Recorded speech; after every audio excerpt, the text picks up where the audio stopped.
they don't attack just anyone. They know exactly what they're doing. They pick these people, and so did the priests, the Catholic priests who attack children. They know what they're doing. They go after the weakest. They go after the kids at risk that have nobody to help them, that are from broken homes, distracted parents, or absent parents. They know not to go after somebody whose father's going to kill them. They go after the kid with no father. Now, they know exactly what they're doing. I mean, they know exactly. This is targeting certain people the way they're targeting me, because they think that nobody will defend me. They think I'm a peacenik that's not going to come back at them. They are very deliberate in what they do. This is deliberate harassment, people. This is not just, they're emotional about the school. No, this was a whole page, Facebook page about me. They also started a page like this about Tina Anderson. I mean, she was harassed for being on 2020. Chris is not joking about this. They have come out of the woodwork. There are so many victims of abuse at that place, and they silence them, and they think it's their fault. That is called blaming the victim. It's your fault. What did you do? I want to say something that happened yesterday, if that's okay. Absolutely. I was going to mention some names. Now I'm too afraid, of course, to mention any name except Joel Umanzor, Umanzor of Oakland, California, whose name is on my blog and is never coming down. So when you try to apply for a job, dude, and they start Googling your name, don't be surprised if you don't get a job because you threatened me, okay? Because I'm not taking your name down from my blog, ever. And my point being, when these kinds of things happen, the only thing required for evil to triumph is for good people to do nothing. And please remember, I believe it was Edmund Burke said that, a nice conservative guy said that. That is correct. If you know about situations like this, it really is your duty to speak up. All of you at Bob Jones, you barely get out with your skin, your hide intact, and I'm just telling you, you need to testify. When I was on this page last night, I asked several people, can I quote you? Even the people defending Bob Jones. I said, can I quote you? Nobody wants to be quoted. Nobody wants their name used. Why? If you are defending a school, don't you want credit for that? Don't you want credit for defending Bob Jones? You know why you don't is because there's nothing you can do that's right. It will always come back on you. They will always find a reason to be angry with you for saying anything at all. It'll always come back on you and be your fault. That's why none of you want to speak up and be held accountable, except, of course, if you want to do violence, then, of course, I guess you feel like that's your right to do that. But that's interesting that people don't want to be quoted. People are scared.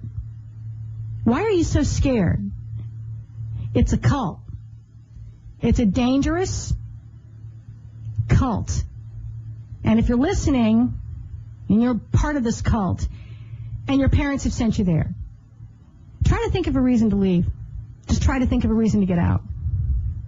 If I were female, and I am, if I were there, I would get out as soon as I could. There is also a page now called lbgtbju.com, I believe, yes. And it is the lesbian, gay, bisexual, and transgendered alumni of Bob Jones University. I suggest all of you go to that site and have a good read on how they treat people there. The bullying of gay students who are not officially supposed to exist. And this is the last thing I'm going to say about this, because this is very personal, and I was not going to say this, because this puts me in a position, a vulnerable position, but I have to make it clear. Why do you go after Bob Jones? This is what I heard last night. Why do you go after Bob Jones? Why do you dislike them so much? Well, I think I've made that pretty clear, but just in case you all want to know how I've lived here for 23 years. How did I first learn that Bob Jones was a bad place? Well, many years ago, not now, I am no longer involved in 12-step groups, but for many years I was. And I was told by Bob Jones alumni that Bob Jones University does not allow students to go to AA or NA meetings. They are not allowed to go. They are not allowed to have any sort of recovery for drug addiction or alcoholism.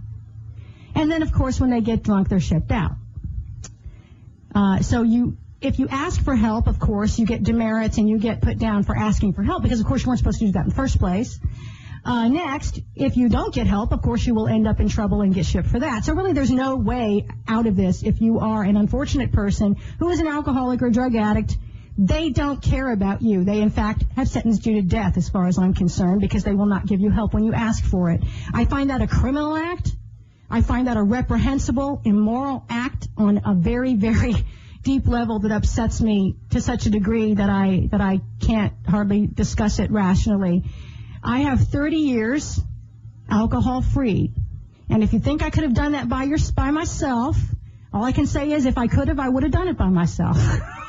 I would have done that. I was 24 years old, only 1 year older than Chris Peterman. And many, many people, ladies and gentlemen, many people are responsible for me sitting here right now. And if I had not been able to meet those people, I wouldn't be here. And all the suicides and all the problems at Bob Jones, lots of them are substance abuse related. You know, once upon a time, you had to go down the street and get your bottle of alcohol. But see, now, things are very different, folks. You can get your little pulled muscle and your migraine headache, and you can go to the doctor, and you can get your OxyContin, and you can be an addict by the time the week is out. And you don't have to go to a bar. You don't have to go anywhere but the doctor. Prescription drug abuse is astronomical in this country now. It's far eclipsed. It's illegal drug abuse. Legal drug abuse is now eclipsing illegal drug abuse. Anybody can get a prescription for drugs and anybody can become an addict. And if you're trying to tell me nobody over there at Bob Jones is an addict, you're lying. There are plenty more addicts than ever in all walks of life because these drugs are everywhere. ADHD drugs, Ritalin is everywhere, OxyContin's everywhere, Lortab is everywhere, Valium is everywhere.